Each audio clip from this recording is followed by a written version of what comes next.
Back on the live stream, Mark Rogers TV, the voice of college football. Please subscribe to my YouTube channel if you love college football, as we are just about 75 days away from kickoff. You can find the audio at Google Play, Stitcher, Podbean, and iTunes. And, of course, subscribe right here at YouTube. Leave your comments, your questions, and your likes and dislikes. That helps drive the channel as well. We've got Mike LaValle on the line from Last Word on College Football, Stephen M. Smith from Touchdown Alabama, and his week afternoon show, Monday through Friday, 2 to 4 Central Time, the way it is, 97.9, that Fox affiliate there in Alabama. How are we doing today, you guys? Fantastic, Mark. Always a pleasure to join you. Doing cool, Mark. Nothing wrong with joining Mark Rogers TV on a Thursday. There you go.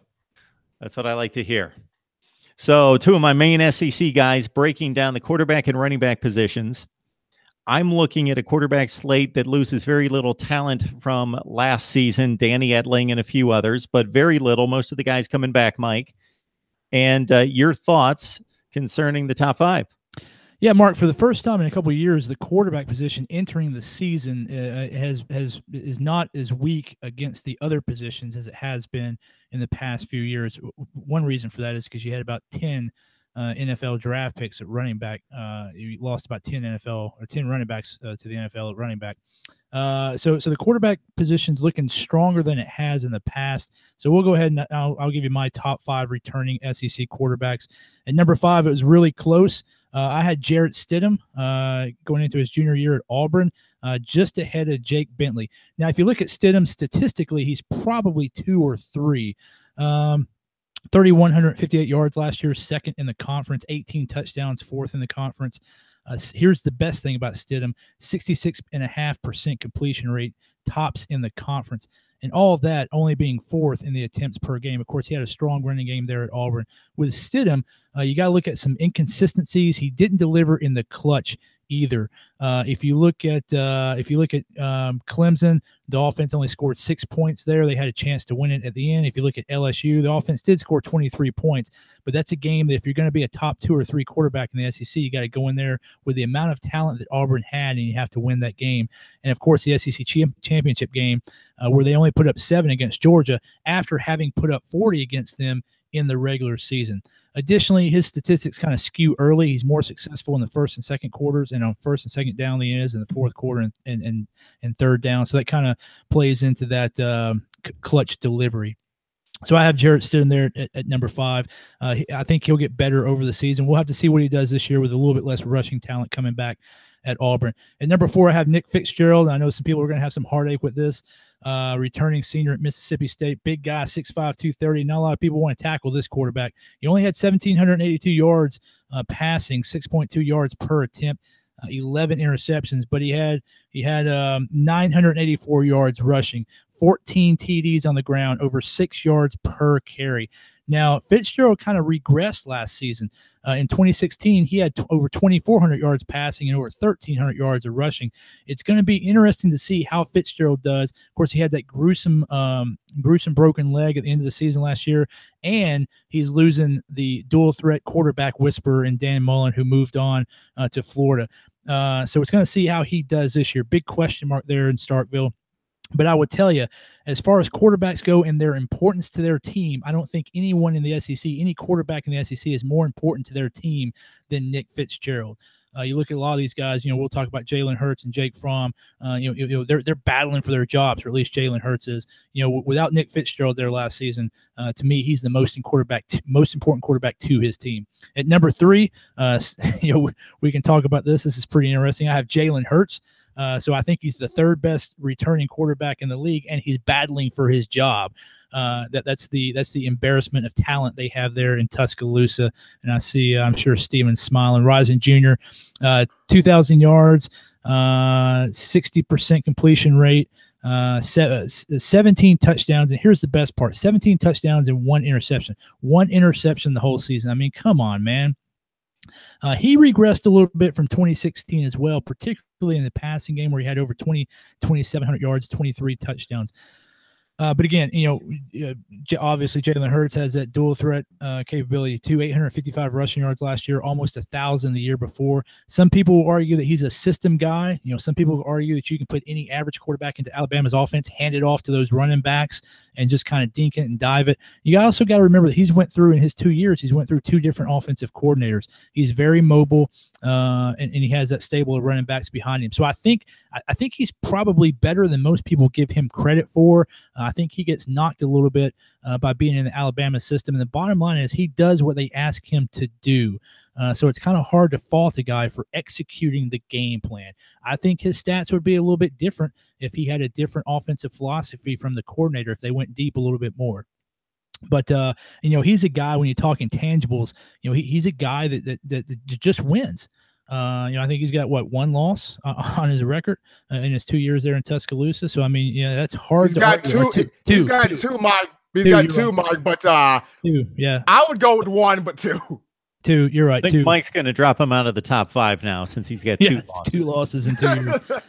So at number 2, I have Jake Fromm, rising sophomore at Georgia, 6'2", 225. When you look at the prototypical quarterback, he's kind of built like that. 2,600 yards last year. He did all this as a freshman, 9 yards per attempt. That was second best in the conference, 62.2% completion rate, second best in the conference, 24 touchdowns, third best in the conference, all as a freshman going against SEC defenses. He's going to be better as a sophomore. He put up those numbers, only had 19 attempts per game, which was 10th in the conference. So his numbers, his effectiveness was far better than what Georgia's offensive coordinator asked him to do. He put up those numbers with 2 NFL running backs behind him that went to the NFL and probably 3 more future NFL running backs on the roster. And we'll talk about the running backs here in a minute. He's only going to get better. He did all this as a freshman. He showed leadership. He showed poise, took Georgia to the national championship game. He's going to have to do more this year. Obviously, losing Michelle and Chubb. He's got a great stable of running backs behind him, but after losing those 2 guys, I think Georgia had almost 4,000 yards of rushing last year. He's going to have to do a little bit more. So we'll really see if Jake Fromm deserves that number 2 rating this season. And then at number 1, look, you can talk about intangibles all you want, but when you put up the numbers that Drew Lock has put up, he deserves to be number 1, the rising senior at Missouri. Here's the thing about Drew Lock. Most people think he's kind of diminutive in stature. He's probably the biggest quarterback in the SEC, 6'4", 225. Nick Fitzgerald has, Nick Fitzgerald's a little bit bigger, but he's got great size. He just looks small in the pocket. His numbers are ridiculous. 3,900 yards. First in the conference, 800 more yards on the season than anybody else, 304 yards per game, 70 yards more than the second-place guy, 9.5 yards per attempt, first in the conference, 44 touchdowns, first in the conference, 18 more than second place. Just incredible numbers. He had 3,400 yards last season as well in 2016.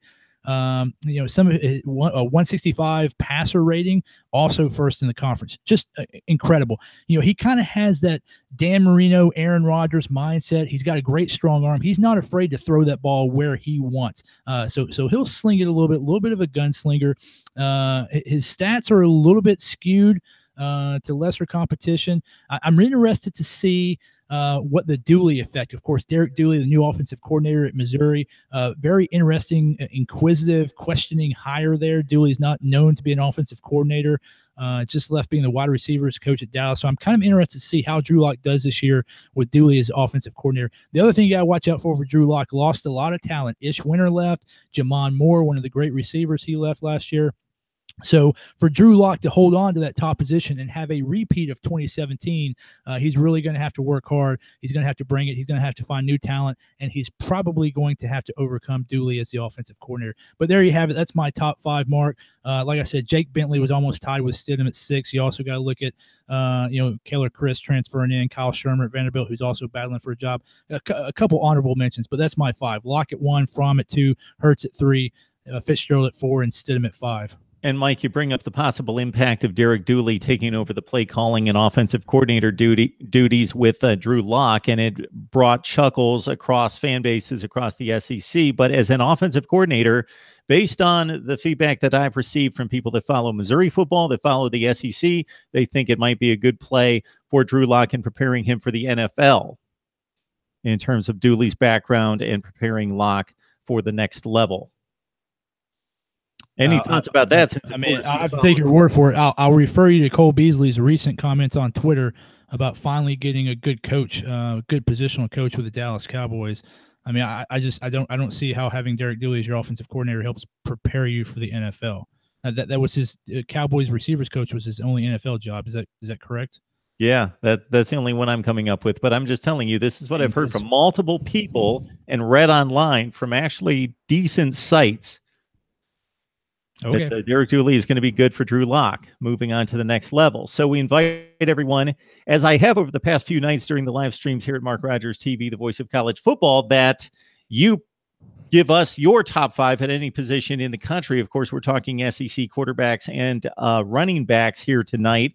So Panther Pro 22 comes in with Nick Fitzgerald at 5, Jordan Ta'amu of the Ole Miss Rebels at 4, Tua Tagovailoa, Alabama at 3, 3B, so he sneaks an extra one in there. 3A is Jake Fromm of Georgia, Jarrett Stidham at 2, and Drew Lock at number 1. So what else makes this conversation interesting to me is that I think most projections that I see online typically look at the player and look at the system, look at the playmakers around him, and considering the quarterback position reliant upon the offensive line, and take all that into consideration and say who are going to be statistically the 5 best players at the position this season.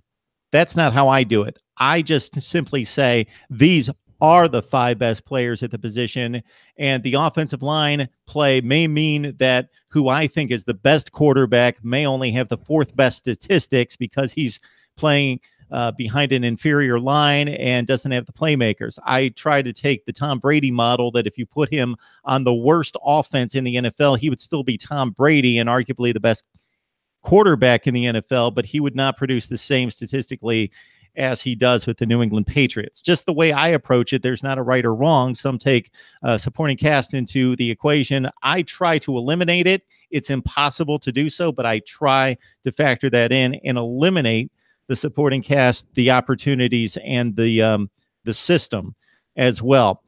All right. Of course, we've got Stephen M. Smith of Touchdown Alabama on the line. And before we kick it to Stephen, after this video, what you need to do, any of the viewers out there, you go to Mark Rogers TV and you search top 5 and then fill in the blank. Whatever the conference, whatever the position, you will find a list of videos from previous years. And if you want to see where we at times look like geniuses and at other times look like complete knuckleheads, you will find it right there. All right, Stephen, I would love to hear your top 5 in the SEC at quarterback. Top 5 at quarterback. Really enjoyed Mike Noval's list there at number 5. I'm going to go Tua Tagovailoa at number 5. And the reason why is when you look at the body language of the supporting cast coming back, especially not just in the national championship game in spring ball, but throughout the season, the body language of the offensive line, body language of wide receivers, of running backs really seems to be more so favoring Tagovailoa.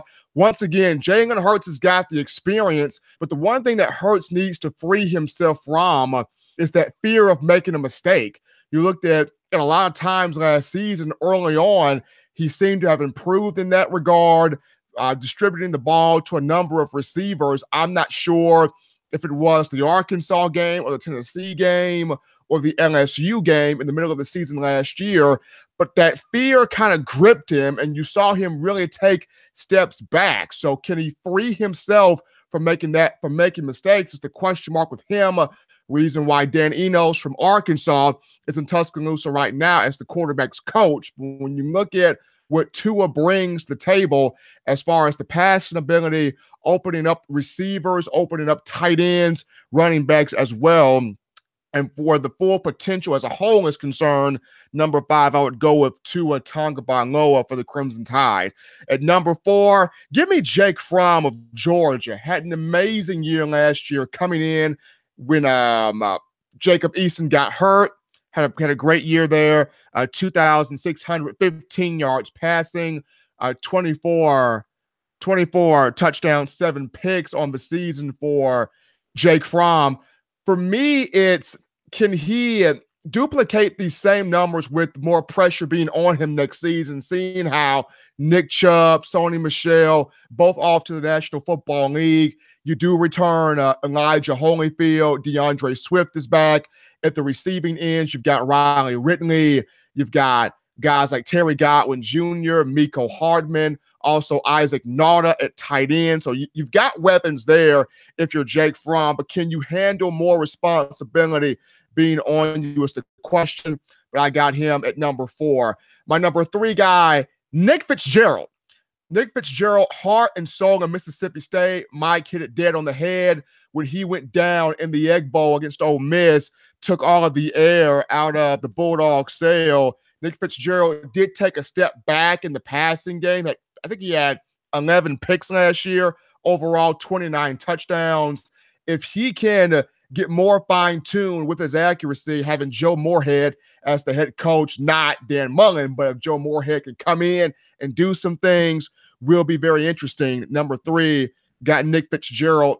At number 2, Jarrett Stidham of Auburn, SEC Newcomer of the Year a season ago, over 3,000 yards passing, 18 touchdowns. Did show some dual threat capabilities, especially down the stretch. Had a rushing touchdown against Alabama a season ago, 4 rushing scores on the year. Kerryon Johnson gone. You've got some guys from the offensive line, including Braden Smith gone, some defensive pieces gone, but Auburn does return a litany of guys in the backfield. Cam Martin, Asa Martin, Tredarius Whitlow, Devin Barrett, just a litany, linchpin of backs there for the Auburn Tigers. So if they can run the football with Gus Malzahn and continue to provide the throws for Jarrett Stidham as he's making them downfield, I got him at number 2. At number 1, it's self-explanatory. It's Drew Lock. And though the young man from Missouri, University of Missouri, loses a weapon in Jamon Moore, you got Larry Roundtree coming back at running back, Demarie Crockett back at running back, Emmanuel Hall at wide receiver, 817 yards. Jonathan Johnson comes back with 724 yards. Of a tight end, had 11 touchdown receptions a season ago. So Knox got the weapons. Yes, the biggest name of them all was Jamon Moore, but he's got guys coming back under head coach Barry Odom. If Missouri can find a defense, I mean, by God, if they can find a defense over there in Columbia, it will be really nice for the Tigers. But offensively, Knox got the weapons. He can matriculate, move the ball downfield. So mine, I've got Tua Tagovailoa based off potential and body language of people around him. Number 5. Number 4, Jake Fromm. Number 3, Nick Fitzgerald. Hopefully he is healthy this season. Number 2, Jarrett Stidham of Auburn. Number 1, Drew Lock, Missouri. Steven, I'll just tell you, you talk about Jalen Hurts and getting away from that fear factor. I'll tell you, he did not have that fear factor against Tennessee. You can cross that one off the list of games. That was possible. Hey, the other thing is, Mark, I'll tell you, your viewer said Ta'amumu and Tagovailoa also in the top 5s. I think both of those guys are great quarterbacks. They're both honorable mentions. I just don't think the body of work is there to put those in the top 5 returning quarterbacks. Obviously, by the one half of the championship game, Tagovailoa is a great talent. Steven's down there every day. He sees that. So that's valuable information that he's given us. With Ta'amumu, he obviously doesn't have the full season. Again, great talents, and they might end up in the top 5. I just think, you kind of talked about how you ranked it, Mark. When I rank it, the body of work, the potential is certainly there, absolutely no doubt. But the body of work to list him as a top 5 returning quarterback for me is not there. So there's nothing more that you can go on more reliable than the body of work and the track record. Certainly, most of the people on these lists are going to have a track record that's significant and it's productive. Obviously, they wouldn't be the top 5 at their particular position within a conference, but just to let you know how I approach it, certainly that's my biggest component, but I also try to project. So I'm not reviewing the top 5 from 2017, I'm making a projection as well. So, for example, last night, top 5 ACC running backs, I included a freshman in Lorenzo Lingard, the number 1 rated running back or number 2 rated, depending on your service, back in the country coming to Miami and projecting that he's going to be one of the top 5 backs in the ACC this season. I would guess that if you did a review of the 2017 season or any season in college football and ranked the top 5 at every position in the Power 5, you would have 15 to 20% of those slots filled by freshmen. So we know that it's going to happen, that there are going to be freshmen that play at a top 5 within their conference level. It's just a matter of trying to find those guys. Certainly. I think we could go back and look at the all-conference performers over the past 5 years, and we could probably get those numbers. I think 15 to 20% just to me kind of sounds, for freshmen, kind of sounds a little bit large. First-year starters, possibly. If you go back and look at starting quarterbacks to win the national championship, and if you consider Tagovailoa as the winning quarterback last year, I believe in the last 15 years, help me out, I think 12 or 13 of the national championship winning quarterbacks were either freshmen, redshirt freshmen, or first-year starters. I would have to go back and do the research, but the number is astronomically high for what you would consider the most valuable position on the team that wins the championship. So I mean, I understand the potential there, but to me, the body of work, proving it on the field at that level, just carries so much water with me. So definitely, again, I completely back that up, but I don't take it quite to the extreme that you do. Otherwise, aren't you just rating the 2017 players? No, not necessarily. I'm rating the returning players, and if a guy like Tagovailoa, if he only has one half of football on film, then it's hard for me to say that he is a better returning player than Jake Fromm or Jared Stidham, who has a full 14-game resume on his file. So I'm going to take it slightly out of the conference, but I'm going to stay 1 foot in the conference. In week 1, we've got an interesting matchup with LSU taking on Miami. If you watched Miami play at all last year, Malik Rozier was a train wreck at times. He still put up good statistics, 3,000 yards, 26 touchdowns, just based on the playmakers around him. And not that he doesn't have talent to a certain degree. He won the starting job at Miami, but he's taking on a player in Joe Burrow who's proved nothing at the collegiate level. Now, of course, Malik Rozier is the known factor. Burrow could be worse. He could be better. He could be roughly the same. But my guess is going to be that Joe Burrow, based on the scouting reports and his ability to compete for the job at Ohio State, is going to be a better player than Malik Rozier.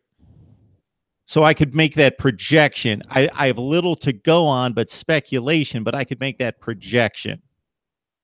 Yeah, and that's fair. Certainly, potential and projection are certainly there are valid points to rank people off of. To me, and I'm just saying, I like body of work. I can project too. Some of my guys are projections. When we get to the running backs, I have a guy that's more of a projection than a body of work guy.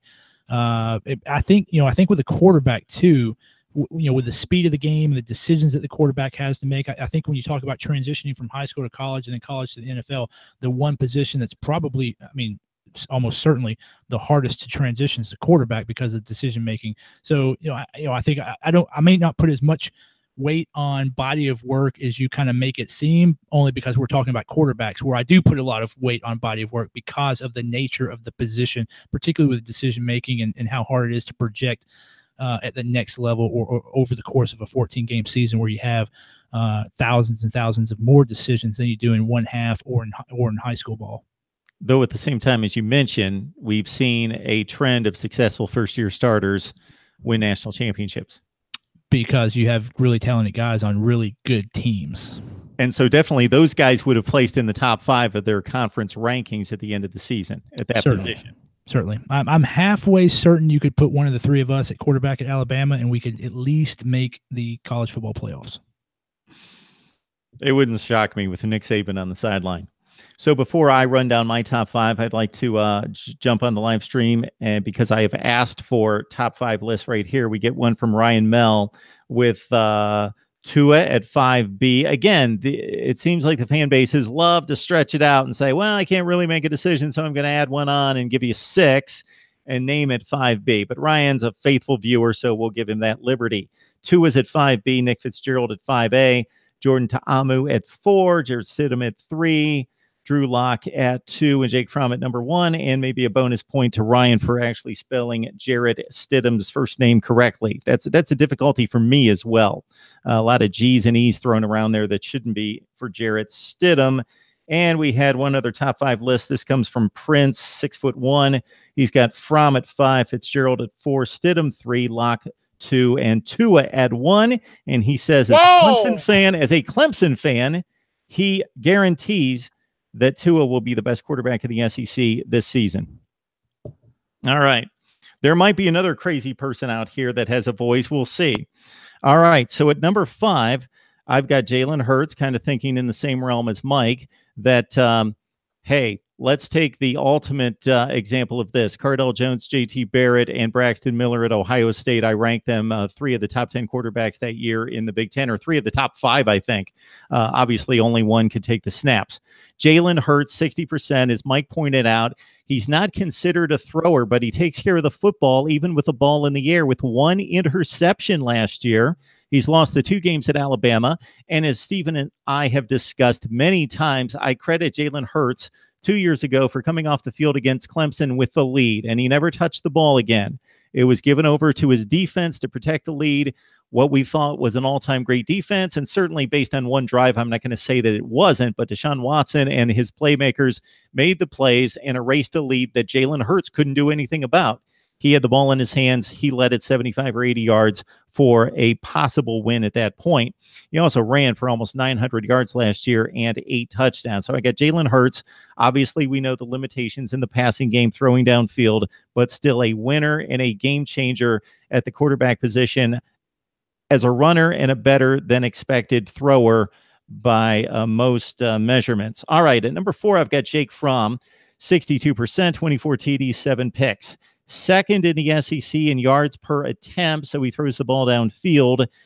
Yes, he was considered a guy that game managed because he had the 2 tremendous running backs. He had a defense that he could rely on. But at the same time, what Jake Fromm proved to me in the comeback win against not a great Oklahoma defense, but considering the pressure of the game, and Oklahoma is talented, and he had to keep up with that Baker Mayfield-led offense when he needed to make plays and make drives happen in the final 5 minutes and 1/4 of that game. He did.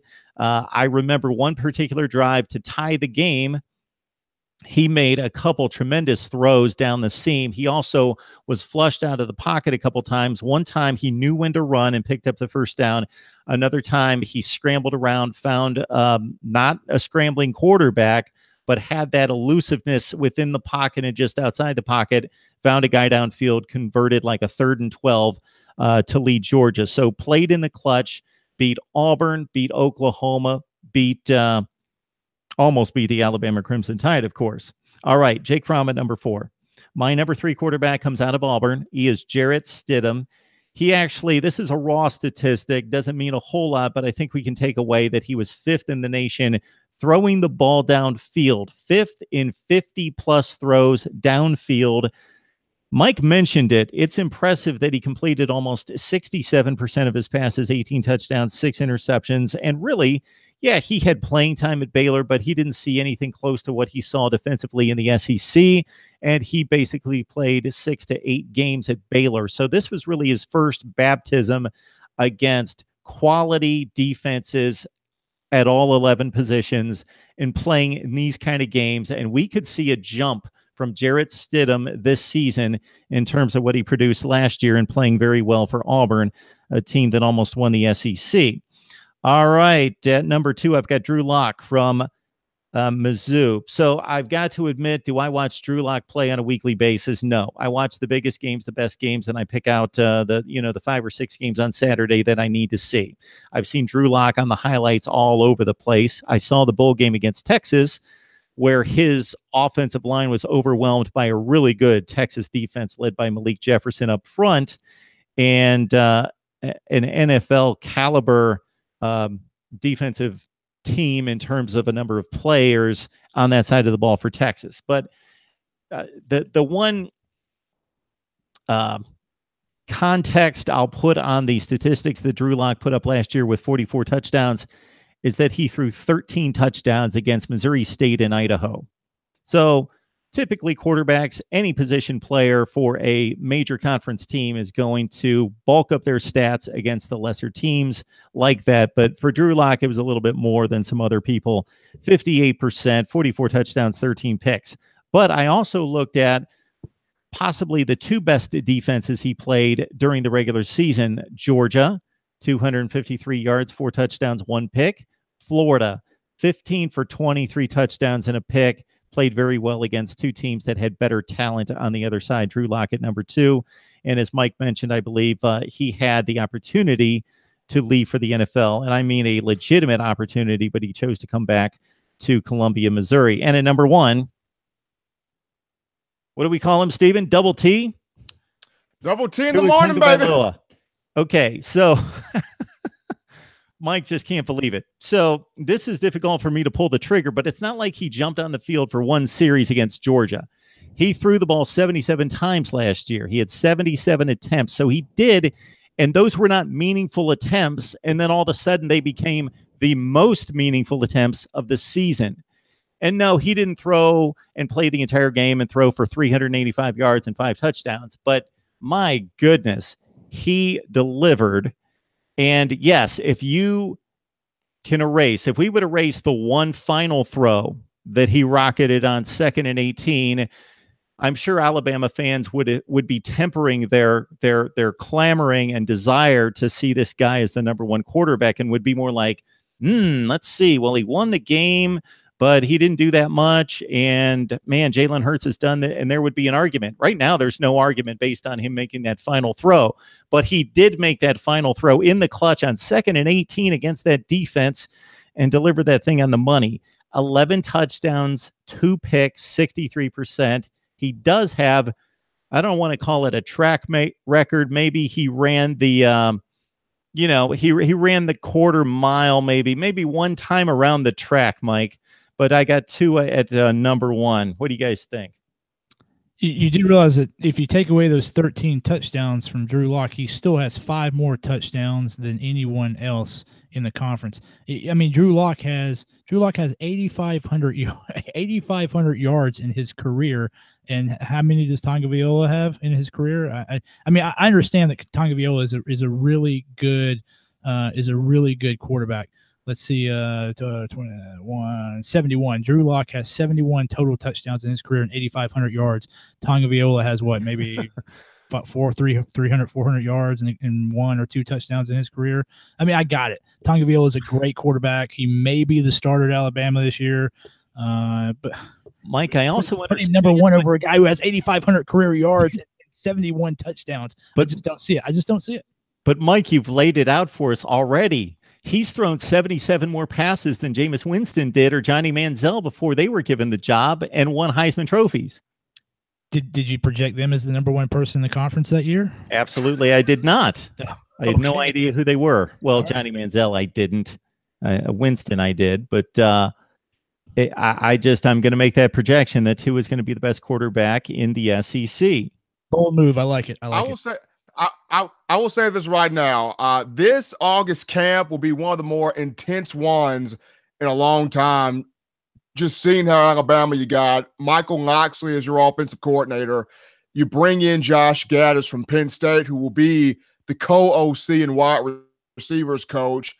And then you got the guy in Dan Enos, who the 3rd year of Brandon Allen, and people had Brandon Allen casted off as dead. And Dan Enos comes in there in 2015, and what did Brandon Allen have? A 65.9% completion clip, 3,440 passing yards, 30 touchdowns to 8 picks, something along that line. And Brandon Allen is now in the NFL. So you got a guy in Dan Enos who's going to improve that entire quarterback room. So this August camp is one Mike Novall and Mark Rogers. I will be probably drenched in sweat every day in August watching this. Hey, Mark, let me ask you one question. Sure. You talked earlier about explaining your rankings. That you're looking at the best quarterback. Strip everything else away, the best quarterback. If you were an NFL GM right now and you had to draft either Drew Lock or Tua Tagovailoa to your team, which one would you draft now? Drew Lock. Oh. Okay. I'm not projecting NFL status. There is also a running component involved here. I am taking the quarterback position as a whole as well. This is not just the best throwers in the SEC. Okay. I'm also going to run down an honorable mention because there's some guys that just slide out of this top 5 that they could be considered and could jump up there. So you guys both, I believe, had Nick Fitzgerald in the top 5, correct? I did. There's a comment that Dan Mullen made a couple years ago when they were walking off the field after being saved by a blocked field goal against Miami of Ohio. And he said, Nick Fitzgerald has got, because everybody's raving about Nick Fitzgerald, the sideline reporter, Nick Fitzgerald ran for 140 yards or whatever. And Dan Mullen said, we will not get better until Nick Fitzgerald becomes a more accurate passer. I don't know that that's happened. Now, he hasn't been helped out by having a marginal receiver core, and he gains the number 1 JUCO wide receiver in Stephen Guidry this year and some really good recruits, so that could help him out. And again, I'm trying to strip that away, but I'm also painting the entire picture of quarterback play. But a guy runs for over 1,000 yards 2 consecutive years and 30 touchdowns in 2 seasons, and that goes into the mix. And it was difficult for me to leave him off. Kyle Shermer has brought life to the Vandy passing game, which was just abysmal for a few seasons there. 2,800 yards. And it would be difficult for a lot of SEC fans even to name the quarterback that was second in the conference in TD passes. But it was Kyle Shermer. He's also battling for his job this spring. At one point in time, Kyle Shermer was leading the conference in efficiency last year at one point in time. So, guys, we also have Jake Bentley mentioned by Mike. I don't believe, Stephen, you had him on the list. 18 TDs, 12 picks. I saw him make some really bad plays in the passing game, but 2 things that could really help him out. And again, this doesn't factor into my rankings, but Brian McClendon, a lot of people believe, including our guy Will Gunter from the early game, believe Brian McClendon's going to be really good for the South Carolina offense. And also Deebo Samuel, 6 touchdowns in 3 games and then out for the rest of the year, should be in play as one of the most exciting players in the SEC. I don't think Felipe Franks is anywhere close to this list, but playing for a prominent program in the SEC, I'm going to mention him. 55%, 9 touchdowns, 8 picks. And Jordan Ta'amu made somebody's list, made all the lists that we're naming from the live chat here with 11 touchdowns and 4 picks. And really, the Ole Miss offense barely missed a beat without Shea Patterson. And then we've got a quarterback battle as well at Texas A&M with Kellen Mond and Nick Starkel, 2 guys that haven't lit it up to date, but they have substantial playing time. Any thoughts on any of those guys? I'm gonna look at the Texas A&M between Kellen Mond and Nick Starkel, both quarterbacks. I mean, Kellen Mond is highly athletic. I think Jimbo Fisher coming in is going to have a decision to make. But I look at just Nick Starkel, bigger arm, a guy that can really launch the ball downfield. Did have an injury at the start of the year against UCLA, but I like Nick Starkel in that one. I like what Jordan Ta'amu did for Ole Miss last year, even with the injury to Shea Patterson, and now Patterson going to Michigan to join the Maize and Blue. The thought of Jake Bentley, my long issue with Jake Bentley, if he could calm down with being he's a bit too erratic at times. If he can taper some of that back, Jake Bentley is a really special player. And then Kyle Shermer, you mentioned it, Mark, has brought a lot of life to the Vanderbilt passing game. Probably the most life Vanderbilt has seen at quarterback since Jay Cutler. So Kyle Shermer's pretty good. So, guys, I've done a poor job of producing this show. We're going really long here, but Justin Fields, Emory Jones, Keller Chris to a different extent, and Joe Burrow would be the guys that you would throw in the Jameis Winston, Johnny Manziel possibility ranking. All right, let's go to the SEC top 5 running backs. Always a loaded position. A lot of guys coming back, Stephen. A lot of guys coming back. At number 5 for me, I'm not going to go with a certain position.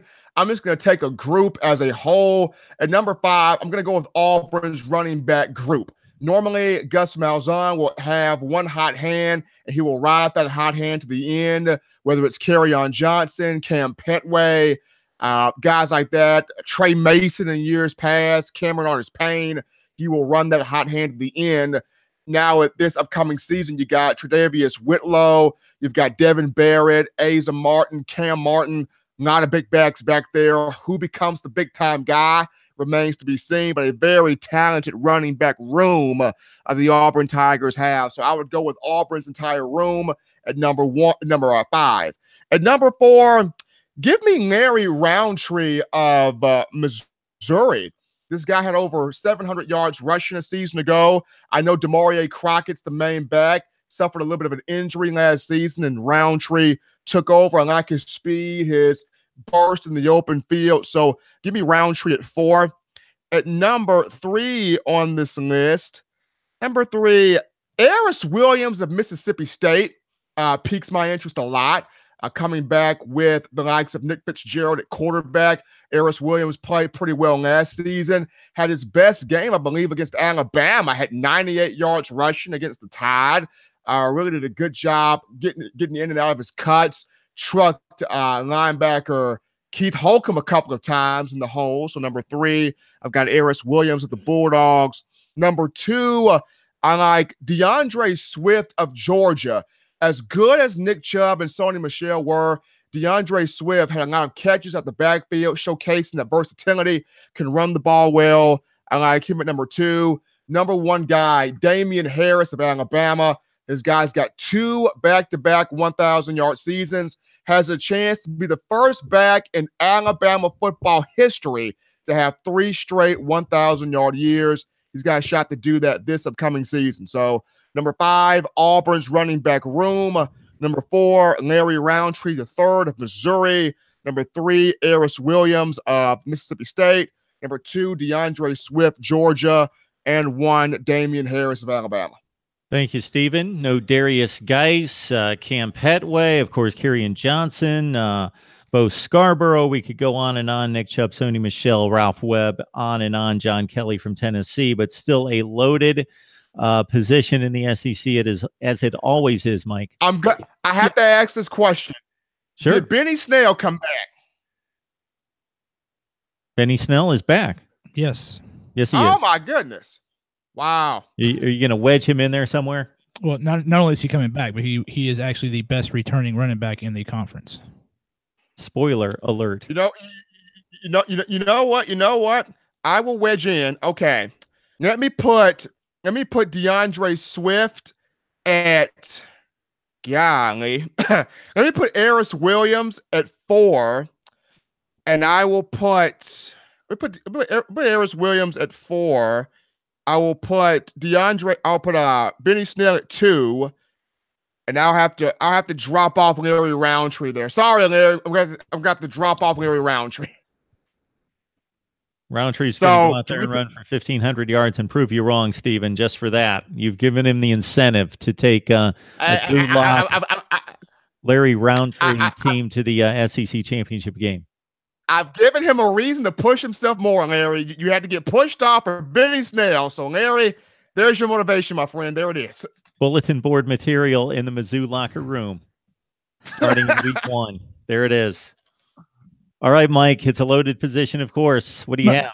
Mark, you hit on it, but I think it's worth remembering all the guys that this conference lost. Kerryon Johnson, Ralph Webb, Darius Geis, Nick Chubb, Sony Michel, Bo Scarborough, John Kelly, Ishwinner, Keith Ford, Jordan Wilkins. I mean, that's a tremendous amount of talent. So when you see a guy coming back who's in the top 2, top 3, top 4 of this conference last year with all of that talent gone, it's got to stand for something. So at number 5, I'm going to go with DeAndre Swift, rising sophomore at Georgia. He only had 618 yards last year, but I'm going to do what you guys do. I'm going to project forward here. Here's the thing. He had 7.6 yards per carry, second in the SEC. He did that. He got those 618 yards behind Nick Chubb and Sony Michel. You know, you got Elijah Holyfield and Mecole Hardman back in that backfield too. So it's loaded. I think DeAndre Swift is going to move into the number 1 spot, and I think he's going to have a great year. Having Jake Fromm back there as the quarterback, there's no telling what DeAndre Swift can do. At number 4, I've got Travion Williams at Texas A&M University, rising junior. He's a little bit small, 5'9", 200, but I think he's probably the most athletic as far as shifty and fast of the group. had almost 800 yards last year, 8 touchdowns, splitting time with Keith Ford. He had over 1,000 yards in 2016, 8 touchdowns in 2016 as well, 6.7 per carry. So I think Travion Williams is coming back, 2 years of experience splitting time with a Keith Ford. I think he's the shiftiest, the most athletic, possibly the fastest of the top 5 that I have. At number 3, a lot like what Steven talked about, Arius Williams, rising senior at Mississippi State. Very interesting. Over 1,100 yards, 6th in the SEC.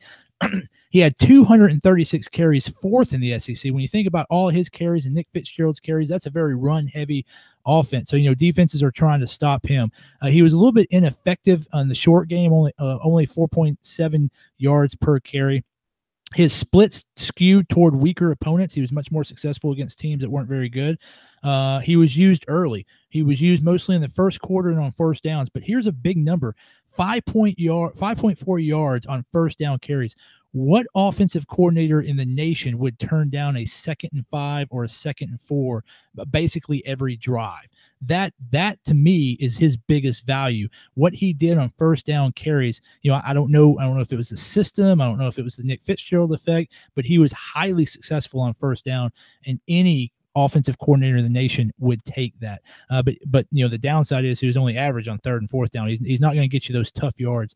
The other thing is he was 5th out of 5 players on the team who had 45 carries or more. He was 5th of those 5. So he was last on the team for people who actually ran the ball 45 carries or more last year and averages per carry. I'll move to number 2. I have Damian Harris, rising senior at Alabama, 5'11", 221, kind of that prototypical guy they look for there. Last year, 1,000 yards, just like Steven said, 2016, 1,000 yards as well, 11 touchdowns, 135 carries. So, his stats are 6th, 7th, 8th, 9th in the conference, but his carries 135 because he split them with Bo Scarborough and to a lesser extent Jalen Hurts is only 10th in the SEC. So his effectiveness was much higher than his efficiency. But, he much like Arius Williams, he was a first down kind of guy. Bo Scarborough kind of carried it on the back end, 3rd and 4th down and 4th quarter, and Jalen Hurts. Damian Harris kind of set the table for those guys to have the success that they did. 7.87 yards on first down. Tremendous. Defensive coordinator's nightmare. Only 8% of his carries came on 3rd down or later. So again, he set the table for all of Scarborough and Hurts' success on the ground. Only had 22% of his team's carries. He's a product guy. He's probably the most NFL ready of all these running backs. The only question is, can he be the number 1 guy? Can he be the focus of the defense's attention? I think he can, and we'll see very quickly. At number 1, I got Benny Snell Jr., sophomore at Kentucky, 5'11", 223. 2017, 1,333 yards, 3rd in the SEC. One of only 3 players last year who averaged over 100 yards a game. He averaged 102.5 for the season, averaged 107. Almost 108 against SEC competition. So he was actually better against conference competition than out of conference competition.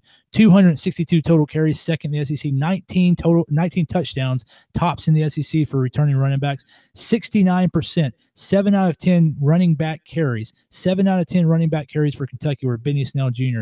Incredible. Listen to his November. Ole Miss, 176 yards. At Vanderbilt, 116. At Georgia, 94. And Louisville, 211. He averaged 150 yards in November. Kentucky fans will tell you over the last 4 or 5 years previous to 2017, Kentucky absolutely had late season collapses. Benny Snell Jr. made sure single-handedly that Kentucky wasn't going to have a late season collapse last year, averaging 150 yards in the 4 games in November. And this wasn't like Eastern Kentucky State or Southwest Ohio. This was Ole Miss, Vandy, UGA, and Louisville. Those are 4 really good teams, and a couple of those teams have some decent defenses, Vanderbilt and Georgia, and he still did what he did. Almost 5 yards on first down, 16 to 25 carries on 3rd down and less than 3. He converted first downs on 16 of those. To me, going back to Nick Fitzgerald being the most important quarterback on his team, to me, Benny Snell Jr. is by far the most important running back on this list to his team. So that's why he gets my number one spot. Damian Harris at 2, Arius Williams at 3, Trayvon Williams at 4, and DeAndre Swift at 5. Mike, we know your guy, Kevin McGuffey, is just twisting your arm, getting you to select Benny Snell at number 1. That's what the deal is there. Well, I mean, he didn't have. I mean, the numbers twisted it most. The empirical evidence twisted it the most. But yes, Kevin McGuffey did actually chime in on the tweet machine, and he was very adamant that Benny Snell Jr. should be the #1 pick. All right. Before I get to my top 5 running backs in the SEC for 2018 and my projections for those top 5 running backs, we're going to look at the live chat because a number of you have chimed in. Panther Pro 22 just couldn't hold it to 5. He went all the way to number 10 with Edwards, Hilaire, and Brissett. So I love the Stephen M approach here.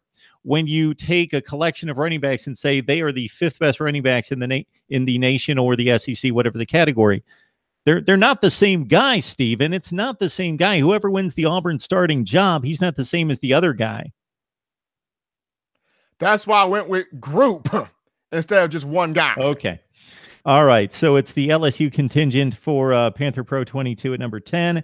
Zamir White at number 9. The Georgia freshman, #1 back in the country out of high school. You'll like this, Mike. Ty Chandler at 8, Malik Davis at 7 from Florida, Najee Harris, a name that we're going to have to talk about, Travion Williams at 5, Arius Williams at number 4, DeAndre Swift at 3, Benny Snell, the #2 back in the SEC, and Damian Harris at number 1. We also have Bash Gaming chiming in with Benny Snell at 5, DeAndre Swift at 4, Travion Williams 3, Damian Harris 2, and Cam Petway at Auburn, which will be difficult for Cam Petway to achieve considering he's no longer playing for the Auburn Tigers. All right. Ryan likes Swift at 1, Snell at 2, Harris at 3, Demarie Crockett at 4, and Arius Williams at number 5. Here's my list, and it goes something like this. Arius Williams, Mississippi State, 1,100 yards, 4.7 per carry, as Mike mentioned, 6 touchdowns. What I like in addition to this is the possibility that Williams becomes a bigger factor in the passing game. Joe Moorhead, in looking at what he did with Saquon Barkley last year, loves to get his backs out of the backfield, and he's done this as a track record for himself as a play caller, and Arius Williams could become a factor in the passing game as well, coming off 16 receptions in 2017. My number 4 back is out of College Station, Travion Williams, 798, 4.6, and 8 touchdowns. That's after a freshman campaign when he burst onto the scene with 1,000+ yards, 6.8 per carry, and 8 touchdowns. He's had 4 100-yard rushing games, all of them against SEC opponents. Just one in 2017, though, as he burst onto the scene with his only 200-yard performance last season at the Rose Bowl against UCLA. Of course, that was the Texas A&M meltdown versus the Bruins.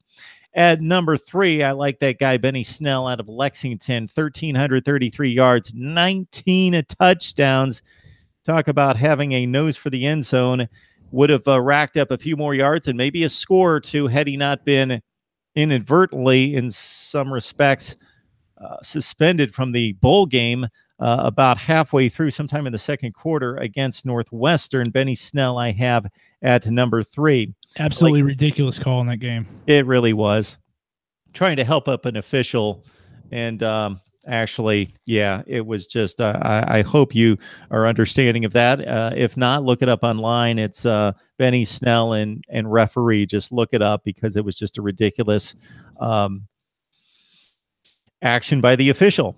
All right, at number 2, we've got Damian Harris, who ran for exactly 1,000 yards, 7.4 per carry. I know that has much to do with the Alabama prowess along the offensive front, 11 touchdowns. And at number 1, my projection goes to DeAndre Swift after he ran for 7.6 yards per carry. Yes, he was doing that in relief of Nick Chubb and Sony Michel. So he had some advantages there, worn down defenses, lesser defenses in some of the minor games for Georgia. But let's note this. In the SEC championship game, Swift ran it 7 times for 88 yards against Auburn. He ran it against Mississippi State 10 times for 69 yards. Against Mizzou, 6 times for 94. And against Kentucky, 7 carries for 66 yards. So he was pretty much on that 8 to 10 yard average against some really good defenses out of the SEC. Few other guys to keep an eye on. one guy may not get the carries, definitely won't get the carries in Gainesville. They've got three good running backs in LaMichael Pirine. They've got Malik Davis and, of course, Jordan Scarlett coming off a 900-yard campaign 2 years removed in 2016, back for the Florida Gators this season. We mentioned Demaria Crockett. I believe he was on at least one, if not two of those lists, probably on Mike's list, I believe. Not on Mike's list. He was the first one out on my list. South Carolina has a running back by committee situation in which Rico Dowdle and Tyson Williams were a bit hobbled last year, and A.J. Turner took the opportunity and ran with it. 531 yards, 3 touchdowns, and 5.4 per carry. And if we're looking at the high school ranks and who could burst onto the scene, I'm doubting that Zamir White at Georgia is going to have a huge opportunity, but he is the #1 ranked running back in the country coming out of high school. And Georgia and the recruiting prowess of one Kirby Smart also brings in the #3 back in the country out of Miami, James Cook. Damian Pierce out of Bainbridge, Georgia, the 8th rated back in the country, goes to Florida. LSU could get some time for Chris Curry since they don't have a proven back in the backfield. Curry, the 15th rated running back, according to 247 Sports, goes to LSU. And we've got Sean Shivers, who could make his way into that crowded Auburn backfield as a top 20 running back, along with Asa Martin, who was mentioned by one Stephen M. Smith as well. All right, guys, have we missed anything? No, man, we gave them the whole breakfast slate there, Mark. That's it. So please join us throughout the summer as we break down the top 5 at as many positions as we can get to across the country. Tonight it was top 5 in the SEC at quarterback and running back. If you caught us about halfway through or into the live stream, please wait for the video to process and post. It'll be available in just a few minutes, and you can watch it from the beginning and actually follow the live stream as well in the live chat. For Stephen M. Smith of Touchdown Alabama, of course, and Mike Laval from Last Word on College Football, please join me in just a few minutes as I crank up the UCLA talk with Tony Siragusa and Mike Regalado. Guys, I appreciate the help in this one. Mark, always a pleasure. It's been fun, man.